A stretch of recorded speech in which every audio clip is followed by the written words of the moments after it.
দাঁড়িয়ে আছেন এরকম নাহার। এছাড়াও পশ্চিমবঙ্গের শিক্ষা আন্দোলন, সামাজিক আন্দোলনের বিশিষ্ট নেতৃবৃন্দ রয়েছে। সর্বোপরি সামনে যারা রয়েছেন বা যারা উদ্যোক্তা, তাদের প্রত্যেককে আমার ভালোবাসা, যথাযথ সম্মান জানিয়ে দু চার কথা বলতে চাই। আজকে 12ই জানুয়ারি এমন একটা দিনে এই খোলা আকাশের নিচে আমরা অবস্থান করছি। কনভেনশনের উদ্যোগ নিয়েছেন আপনারা। স্বামী বিবেকানন্দের জন্মদিন, অন্যদিকে মাস্টারদা সূর্য সেনের আজকের শহীদ দিবস। এই দিনে গণতান্ত্রিক দেশের 75 বছর পার হওয়া স্বাধীন দেশের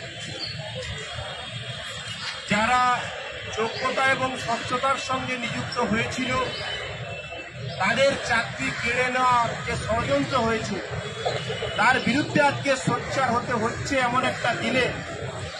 এই জন্য নিজেকেই ধিক্কার দিতে হচ্ছে।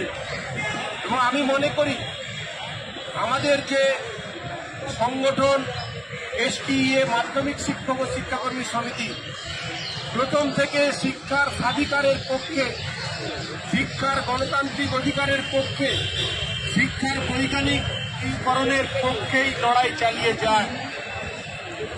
গত 2024 সালের যে 22শে এপ্রিল যে রায় ঘোষণা করল আমাদের হাইকোর্ট, যার ফলে আজকে 25,753 জনের যে প্যানেল ক্যান্সেল করা হলো, আমি মনে করি একটা চূড়ান্ত অন্যায় করা হয়েছে। সংবিধানের যে অন্যতম মূল কাঠামো আমাদের আইনি ব্যবস্থা, সেই আইনকে যথাযথভাবে প্রয়োগ করা হয়নি আমরা মনে করি।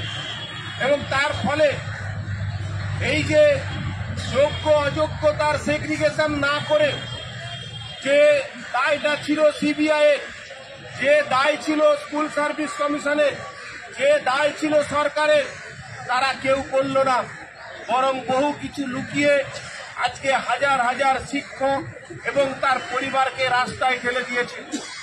আমরা মাধ্যমিক শিক্ষক ও শিক্ষাকর্মী সমিতি STEAর পক্ষ থেকে এটাকে ধিক্কার জানাই। আমরা এর সাথে যেটা বলতে চাই, আমরা শুধু ধিক্কার জানিয়েই ক্ষান্ত হইনি, কেবল এখানে দুটো কথা বলার জন্য আসিনি। আমাদের সংগঠন দলমত নির্বিশেষে 54 বছরের সংগঠন।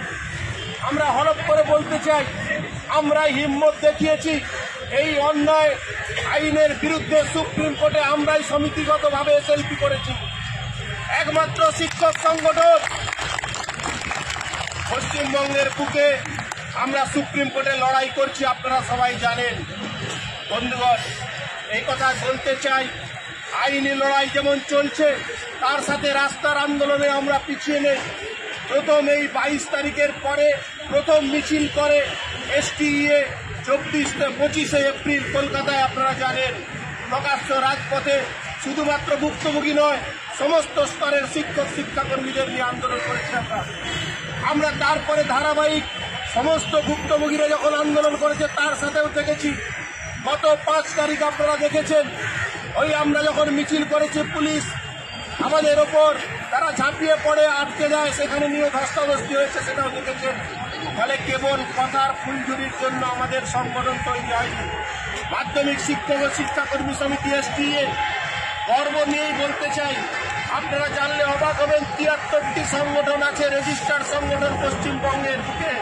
তারা কেউ এই আন্দোলনে সরাসরি সমিতির নামে নেই। আমি সেই জায়গাতেই বলতে চাই, আপনাদের অভূতপূর্ব একটা উদ্যোগ।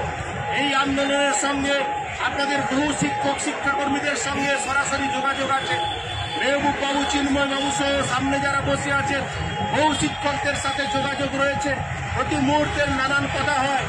সুপ্রিম কোর্টের প্রতিটি হিয়ারিংয়ে আমি উপস্থিত থাকি, কিন্তু অত্যন্ত দুঃখে এবং কষ্টে বলতে হচ্ছে, আজকে বিচার ব্যবস্থার ওপর কথা হয়তো চলে না, ঠিক কথা, কিন্তু আজকে বিচার ব্যবস্থা যেভাবে প্রহসন করছে, বলবো এই প্রকাশ্য রাজপথে বলতে বাধ্য হচ্ছি।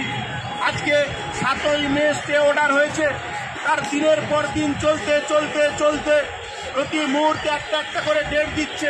আর সুপ্রিম কোর্টের যে ফান্ড কিভাবে ক্রাঞ্চ করতে হয়, কিভাবে জোগাড় করতে হচ্ছে, চাকরি হারার জায়গায় দাঁড়িয়ে আছে, সেখানে তাদেরকে টাকা দিয়ে লক্ষ লক্ষ টাকা আমাদের উকিলদের পিছনে ঢালতে হয় বা ব্যবহার করতে হয়, সেটা আপনারা জানেন। তাহলে আমরা মনে করি আজকে আপনাদের যে সুচিন্তিত একটি প্রস্তাব এসছে, খসড়া প্রস্তাব 7 নম্বর পয়েন্টে আরও পরিষ্কারভাবে বলা উচিত ছিল যে গত 19শে ডিসেম্বর তিনি বলছেন যে ডাল মে কুচ কালা হ্যায় কি সব ডাল কালা হ্যায়, ওনাকেই বলা উচিত আপনারা সিগ্রিগেশন করবেন বলেই 7ই মে থেকে যে শুনানি চালিয়ে যাচ্ছে, এখনো পর্যন্ত ডেটের পর ডেট দিয়ে যাচ্ছে। এই ফাঁকা আকাশের তলায় যেমন করে আপনারা দিন গুজরান করছেন, এই প্রকাশ বাবুদের মানুষ তারা শহীদ হয়ে গেছেন, আরো বহুজন অসুস্থ হয়ে বাড়িতে পড়ে আছেন, এর দায়ভার কে নেবে? আইন তো আছে, আইনের পথে চলবে নিশ্চয়ই, কিন্তু এই আইন সবসময় ন্যায়ের পক্ষে থাকে না। এই আইনের ন্যায়ের পক্ষে থাকে না আমরা জানলাম। যে কথা এখানে টাঙানো রয়েছে 22শে এপ্রিল ঘোষণা হবে, তার আগে বিরোধী দলনেতা 20 তারিখ বলছেন, আমার মনে আছে, ইলেকশনের সামনে বলছেন সোমবার বোমা পড়বে পশ্চিমবঙ্গের বুকে। এটা কিসের কথা? তার কথা বলা হচ্ছে, কোথা থেকে উনি জানলেন? আর একজন সাংবাদিক সন্ময় ব্যানার্জি, যার নাম বলতে উদ্যোক্তারা ভয় পাচ্ছেন কিংবা লুকায়িত রাখছেন, সন্ময় ব্যানার্জি ইউটিউবার এবং বিখ্যাত সাংবাদিক, তিনি ভোর 2টোর সময় এই কি জাজমেন্ট হবে তিনি লিখেছেন। আমি যদি ভুল বলি আপনারা আমাকে ধরবেন, বলবেন, আমি নিশ্চয়ই সে কথাটা ভুল বলিনি। তাহলে ভেতরের যে কাণ্ড ঘটছে, এই কাণ্ড কিন্তু আজকে বুঝতে হবে। এটা যদি আমরা না বুঝি তাহলে আমরা যত রাত জাগি, অন্যায় কে করছে সেই অন্যায়ের আসল রূপটা আমরা ধরতে পারবো না। আজকে একদিকে বিকাশ ভট্টাচার্য আমাদের সর্বনাশ করেছে, তাকে দায়ভার নিতে হবে। নিশ্চয়ই তিনি যোগ্যদের পক্ষে দাঁড়াবেন, নিশ্চয়ই যোগ্য যারা বঞ্চিত হয়েছে তাদের পক্ষেও দাঁড়াবেন, কিন্তু পুরো প্যানেল বাতিল, তার হিসেব কোথায়? এখানে মাত্র রয়েছে 9-10-এ 8.5%। সিবিআই রিপোর্ট দিয়েছে, যে রিপোর্টকে এসএসসি মান্যতা দিয়ে হলফনামা দিয়েছে সুপ্রিম কোর্টে, একাদশ দ্বাদশের 14.47% বলছে দুর্নীতি হয়েছে। তাহলে আজকে পুরো প্যানেল বাতিল কেন? তিনারা আজও পর্যন্ত বলে যাচ্ছেন যে পুরো প্যানেল ক্যান্সেল করতে হবে। কিসের হিম্মতে? একটা চাকরি কি চারটিখানি কথা? 30 ভাই একটু আগে উনি বলছিলেন যে অধ্যাপক হয়েছেন, তিনি কি নিজের যোগ্যতায় পেয়েছেন? তার ইতিহাস আমরা জানি না, আমার কাছে জানা নেই। কিন্তু যারা নিজের যোগ্যতায় চাকরি পায়, কি কঠোর পরিশ্রম করে পড়াশোনা করে এসএসসির জায়গায় এসে ক্র্যাক করতে হয়, আবার 7 বছর প্রায় চাকরি হয়ে গেল, ঘর সংসার আছে, ছেলে মেয়ে আছে, বাচ্চাকে নিয়ে এসেছেন, মাস্টারমশাই দেখেছি, দিদিমণিরা এখানে রাত কাটাচ্ছেন, হতাশ করছেন স্কুলে স্কুলে। আমার স্কুলে 5 জন আছেন, এক একটা স্কুলে 27 জন পর্যন্ত এসএসসি 16 প্যানেলের টিচার আছেন। মানে তাদের অবস্থা আজকে কি?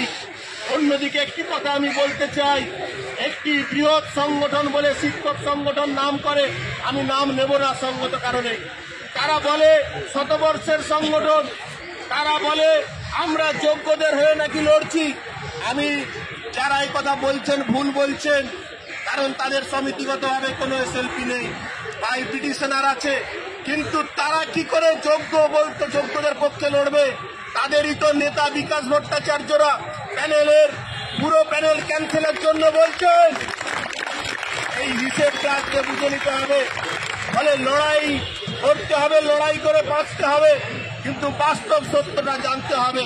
তাহলে এরকম যদি একটা পরিস্থিতি হয়, এরকম একটি পলিটিক্যাল ফার্মার রয়েছে, সেই পলিটিক্যাল ফার্মারে আর যারা এই দুর্নীতির মাথা, যে পার্থ চ্যাটার্জিরা যে দল করেন বা তাদের আনুষঙ্গিক যারা রয়েছেন, তাদের নেতারা তো পিসি সরকারের জাদুর মতো যেখানেই ধরবেন দুর্নীতি করেছে। কোটি কোটি টাকা বাথরুমে পাওয়া যাচ্ছে, ঘরে পাওয়া যাচ্ছে, যেখানে সেখানে পাচ্ছে। বন্ধুগণ, তাহলে এই রাজনৈতিক নেতাদের চরিত্রও বুঝতে হবে, ফলে তার ভিত্তিতে ঠিক করতে হবে কে ঠিক কে ভুল। কিন্তু আমি কুর্নিশ জানাবো, যে যোগ্য শিক্ষক অধিকার মঞ্চ যারা করেছেন, এই মঞ্চের যারা লড়াই করছেন, একেবারে নিজেরা দলমত নির্বিশেষে যে লড়াই চালিয়ে যাচ্ছে, আমি মনে করি শিক্ষার ইতিহাসে বিরাট একটা ভূমিকা গ্রহণ করল। বহুদিন মনে থাকবে।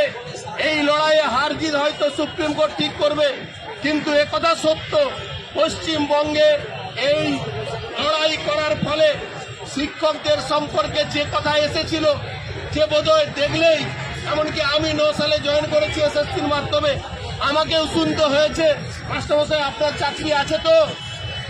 22শে এপ্রিলের পর সারা পশ্চিমবঙ্গে শিক্ষক সমাজকে তলিয়ে দিয়েছিল। কিন্তু আপনাদের এই লড়াই, এই রাত জাগা আন্দোলন বৃথা যাবে না। এটার ফলে সারা পশ্চিমবঙ্গে আজকে শ্রীকর্তের স্যালুট জানাতে বাধ্য হচ্ছে মানুষজন, সবাইকে ছুটে আসতে হচ্ছে। সাংবাদিক বন্ধুরাও প্রথম দিকের আন্দোলনে যে ভুলভাল বলছিল, এরা যোগ্য প্রার্থী, এরা চাকরি প্রার্থী, তাদেরকেও আজকে ভুল সূত্রে বলতে হচ্ছে এরা চাকরিতে বহাল রয়েছে। সেই সঠিক কথাটা যাওয়ার পর আমরা দেখছি সমাজে একটা নতুন ওয়েব তৈরি হয়েছে। ফলে আজকে যদি এই যোগ্য বাছাই করার যে দায় সিবিআই, যে স্কুল সার্ভিস কমিশনের, রাজ্য সরকারের, পর্ষদের, তারা যদি দায়ভার না নেয়, যে শিক্ষাটাকে ধ্বংস করার জায়গায় চলে যায়, আমরা মনে করি সেই আন্দোলন আগামী দিনেও চলবে। আজকের এই লড়াই, আগামী 15 তারিখ শুনানি রয়েছে, সেই শুনানিতে নিশ্চয়ই আমরা কান পাতবো, চোখ রাখবো, কিন্তু এই লড়াইটা চালাতে হবে শিক্ষাকে বাঁচাতে। যে কথা এই সভায় এসেছে, আজকে শিক্ষাকে বেসরকারীকরণ করার যে ধান্দা, কেন্দ্র সরকার, রাজ্য সরকার তার নানা নীতি প্রণয়ন করছে। আজকে দীর্ঘ 7 বছর শিক্ষক নিয়োগ না করে আজকে শিক্ষাটাকে টলমল অবস্থায় করেছে। পাস ফেলহীন অবস্থায় ছেলেমেয়েরা বয়সের কারণে বাড়তে বাড়তে 9-10-এ পড়াশোনা করছে, তারা পাস ফেল প্রথা নেই। এরকম একটা জায়গায় দাঁড়িয়ে শিক্ষক নেই, স্কুলের পরিকাঠামো নেই, গ্র্যান্ট দিচ্ছে না স্কুল চালানোর ক্ষেত্রে। ফলে তার বিরুদ্ধে লড়াইয়ের একটা মাইলস্টোন হিসেবে এই যোগ্য শিক্ষকরা যে লড়াই করছেন, শিক্ষিকারা লড়াই করছেন, শিক্ষাকর্মীরা লড়াই করছেন, তাকে ধন্যবাদ জানাই। এবং আমি মনে করি আইন ব্যবস্থা তার যথাযথভাবে বর্তমানে, যেহেতু সুপ্রিম কোর্টে যাতায়াতের সুবাদে দু একটা কথা না বললেই নয়, আমরা মনে করি প্রকাশ্য সভায় বলছি যে সেখানে যে হতাশার কারণ ছিল, যে হতাশার ছাপ তৈরি করেছিল, আমি মনে করি এই আন্দোলন এবং আমাদের পক্ষ থেকে যারা আনটেন্ডেডদের পক্ষ থেকে যে ফিডিং হয়েছে, তার ফলে সঞ্জীব খান্নাদের মাথায় কিছুটা টনক নাড়াতে পেরেছে। তারা কিছুটা সময় নিচ্ছে, আশা করব সেই টনক নাড়ানোর ফলে আগামী দিনে আমরা সুবিচার পাবো।